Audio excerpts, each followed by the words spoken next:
इंसानियत को शर्मसार कर देने वाली एक ऐसी तस्वीर उत्तर प्रदेश की राजधानी से सामने आ रही, जहां एक तरफ मौत से जंग लड़ता कैंसर पीड़ित परिवार, तो दूसरी तरफ उसकी बेबस पत्नी की आंखों में बहते वो आंसू, जो मुख्यमंत्री योगी आदित्यनाथ से इंसाफ की गुहार लगा रहे हैं। ये कहानी है अंचल की सहयोगी कंपनी श्री फर्टिलाइजर के उस अत्याचार की, जिसने एक हंसते खेलते परिवार को सड़क पर लाकर खड़ा कर दिया। कैंसर की मार झेल रहे राकेश और उनकी पत्नी अब धरने पर बैठ गए। क्या इन भूमाफियाओं के लिए कानून का खौफ खत्म हो चुका है? क्या चंद रुपयों की खातिर एक मरीज की जिंदगी से खिलवाड़ जायज है? आज हम आपको दिखाएंगे भूमाफियाओं के काले साम्राज्य की वो सच्चाई, जिसे देखकर आपकी रूह कांप जाएगी। आइए डालते एकता गुप्ता चीफ सब एडिटर की एक रिपोर्ट पर नजर। नमस्कार, मैं एकता और आप देख रहे हैं हंगामा टाइम्स। इस समय मौजूद है हमारे साथ मीना जी। कम से कम 1.5 से 2 महीना होने वाला है इनकी मांग को लेकर। आज यहाँ पर इको गार्डन में मौजूद हैं। जानते हैं क्या मामला है इनका और किन मांगों को लेकर आज इको गार्डन में आए हुए हैं ये। क्या नाम है आप? जैसे मीना, पूरा नाम क्या लिखते हैं? हमारा नाम मीना ही है, लिखते हैं। समस्या हमारी ये है कि हमको भूम माफिया लोग ऋषि अरुणा है अंचल से, और आलोक तिवारी हैं और विकास त्रिपाठी हैं। ये लोग हमको बहुत परेशान कर रहे हैं। हमारे घर पे बिल्डोजर चलवा रहे हैं और धमकी भी दे रहे हैं जान से मार देने की। हमारे पति ये हैं कैंसर से पीड़ित राकेश वर्मा, जिनका नाम। कैंसर का इलाज? जी, 1 साल से इनका इलाज चल रहा है। कहाँ है आपकी ज़मीन? हमारी ज़मीन मैम ये देखिए अंचल में है। ये पहली रजिस्ट्री, ये देखिए एप्लीकेशन है थाने का। FIR नहीं दर्ज कराई क्या? लिखी गई। अच्छा, एप्लीकेशन दी थी तो क्या सुनवाई हुई? कुछ भी नहीं हुई है मैम। और ये देखिए पहली रजिस्ट्री, ये भी फर्जी है और ये भी फर्जी है। 2 रजिस्ट्रियाँ फर्जी हैं देखिए। और इस पे मैंने कोर्ट ऑर्डर भी करवाए। जाती है तो आपसे क्या कहा जाता है? कहते हो जाएगा। देखिए हो जाएगा, कब हो जाएगा, मैं कब तक जी। ये देखिए पढ़ लीजिए अब मैम। ये देखिए बिल्डोजर चल रहा मेरे घर पे, हम यहाँ पे खड़े हुए हैं देखिए जी। तो वहाँ पर क्या हुआ? कह रहे इंक्वायरी चल रही, जांच हो रही मैम। मैं कहती मेरा बस 2 ही सहारा है मैम, एक कोर्ट का, दूसरा सरकार का। क्या चाहती हैं आप? हम चाहते हैं कि हम हमारी सुनवाई की जाए, हमको यथास्थित किया जाए और समाधान हमारा कराया जाए। हमको न्याय तो दिलाएगा ही, कोर्ट ही न्याय भूमि आप ही की है, आप अभी वहाँ पर रह रही हैं? जी रह रहे हैं। वो लोग धमकी दे जाते हैं, इसलिए मैं वहाँ से चली आई हूँ इधर। कौन लोग हैं जो आपको धमकी देते हैं? ऋषि अरुणा है, आलोक तिवारी हैं और विकास त्रिपाठी हैं और अन्य लोग हैं जिनकी वीडियो पड़ी है मैम। अच्छा, वीडियो भी आपने बनवाई है? जी वीडियो भी बना। ये हमारे पति हैं मैम। अच्छा, ये वीडियो कब का? ये मैम उसी दिन का है, बिल्डोजर चल रहा है 25 तारीख का, 25 मार्च का है मैम।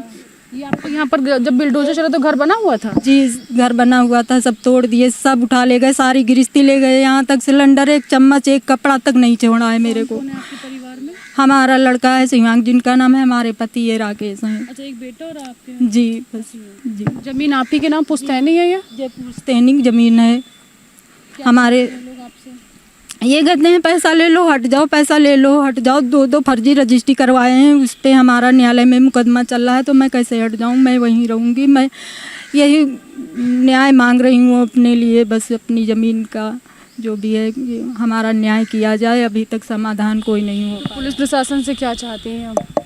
पुलिस प्रशासन वहाँ की क्या करेगी मैम? उनको इतना पैसा भर दिया गया है कि कुछ कहने को नहीं। वो उस थाने से कुछ भी नहीं होना है, सरकार जो भी करेगी। CM आवास गई थी तो मुलाकात हुई आप? जी वहाँ गए थे। तो मुख्यमंत्री से मुलाकात हुई आपकी? जी मतलब मुलाकात नहीं हुई, लेकिन मैं सहारा उन्हीं, हाँ फ़ोन आया, मैं सहारा उन्हीं से लगा रही हूँ कि वो ही समाधान करेंगे और न्यायालय से मुझे समाधान मिलेगा। बाकी मुझे कहीं का सहारा नहीं है। आपको क्या चाहिए? आप चाहते हो कि वो जो भूमि है जो कब्जा मुक्त हो जाए? जी, कि उनको सजा मिले? क्या उनको सजा मिले, ऐसी सजा मिलेगी जैसे हम लोगों के साथ किया, दोबारा किसी के साथ, अन गरीबों लोगों के साथ में वो ना करें। इतनी सजा उनको दी जाए। ये बोल सकते हैं, बात करेंगे? जी इनका ऑपरेशन है, ये सर्जरी है। अच्छा, इनको कैंसर? जी मैं इधर उधर भटक रही हूँ इस तरह।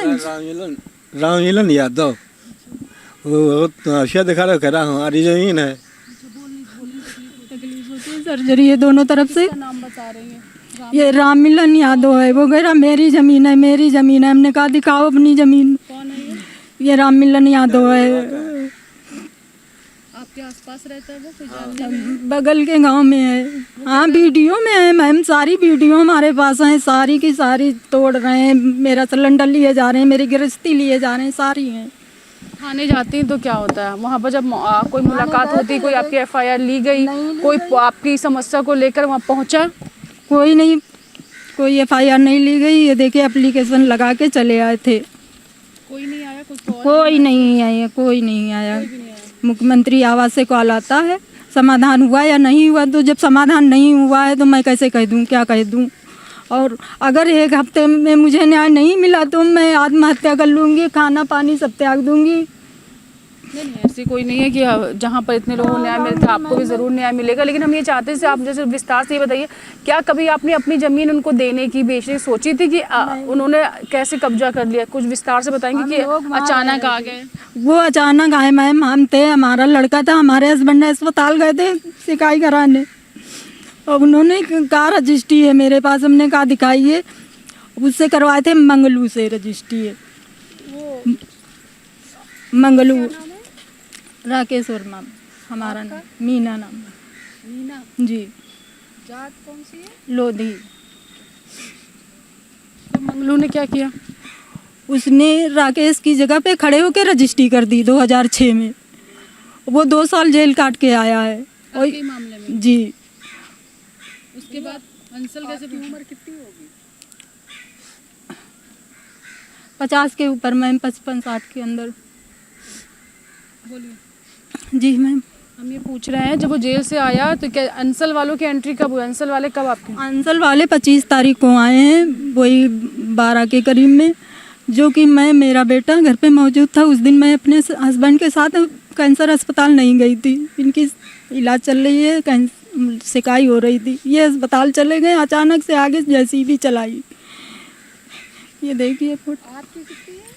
तो ये मीना जी जिन्होंने बताया, बात करो अगर भूमाफिया के उत्तर प्रदेश में, तो आपको बता दूं कि कोई कहीं ख़त्म नहीं हुआ, वैसे ही अभी भी हैं, कुछ ख़त्म हो जाते हैं, कुछ वैसे पनपते रहते हैं। मीना जैसे बहुत सारे ऐसे केस है उत्तर प्रदेश में, कहूँ लखनऊ में भी, जो अभी भी भूमाफियाओं से परेशान है। ये मीना हमारे सामने आई हैं, जिन्होंने अपनी समस्या बताई, और अंसल का नाम लिया। जिस तरह से इनके पति की आप हालत देख रहे हैं, रो रहे हैं, ऑपरेशन हुआ है, कैंसर पीड़ित है, अभी इनको इलाज भी चाहिए, क्योंकि कैंसर का इतना सस्ता नहीं होता है। घर गृहस्थी जो जा चुकी है, फोटो के माध्यम से दिखने को मिल रहा है, जो उनके पास उनका घर था, जो सामान था, जो उनके पास था, वो सब अब समय जा चुका है। जहाँ से इनको निकाला जा रहा है, खाने बनाने का जो सिस्टम था, सिर्फ अभी तो वहीं रह रही हैं, लेकिन ये भी इनके पास इस समय कुछ नहीं है, ना पति के इलाज कराने के पैसे हैं, ना दोबारा जो घर टूट चुका है, जो तोड़ दिया गया है, उसको दोबारा से बनाने का कुछ उम्मीद है। अभी बस एक आस लगाए बैठी है वो सीएम योगी से। पुलिस प्रशासन के पास गई, लेकिन उनका कोई सुनवाई नहीं, इसलिए वहाँ से इतना उम्मीद नहीं लग रही उनको। लेकिन सीएम योगी से अभी भी उनको उम्मीद है कि उनको न्याय मिलेगा। उनका जो भूमाफियाओं के द्वारा जो ज़मीन पे कब्जा हो चुका है, उनको जान से मारने जो धमकी दी जा रही है, उस पर सुनवाई होगी, उनका काम पूरा होगा। उनको अभी बहुत सारी उम्मीदें सिर्फ उत्तर प्रदेश के मुख्यमंत्री से, कि कहीं ना कहीं उनकी सुनवाई, उनकी आवाज़ वहाँ तक पहुँचेगी। तो बने रही हंगामा टाइम्स साथ, मैं एकता आपसे इजाजत लेना चाहती हूँ। नमस्कार। आपने देखा लखनऊ में भूमाफियाओं के हौसले इस कदर बुलंद हैं कि अब उन्हें किसी की बीमारी या लाचारी पर भी तरस नहीं आता है। अंसल की सहयोगी कंपनी सिलिकॉनलाइजर पर गंभीर आरोप लगे। राकेश जो खुद कैंसर जैसी जानलेवा बीमारी से जूझ रहे हैं, उनकी पत्नी के साथ अन्याय हो रहा है और न्याय की आस में धरने पर बैठने पर मजबूर है। पीड़ित महिला का रो रो कर बुरा हाल है। उनका कहना है कि उनकी गाड़ी कमाई जो पूर्वजों की इन भूमाफियाओं ने डकार लिया और अब उन्हें इलाज के लिए पैसे और अपने आशियाने की जरूरत है, तो ये दबंग उन्हें दर दर की ठोकरें खिला रहे हैं। महिला ने सीधे सूबे के मुख्यमंत्री योगी आदित्यनाथ से गुहार लगाई है कि महाराज जी अब आप ही बचा लीजिए, वरना ये भूमाफिया हमें मार डालेंगे। अब सवाल प्रशासन से है कि आखिर कब ये सफेद पोश अपराधी आम आदमी का खून चूसते रहेंगे।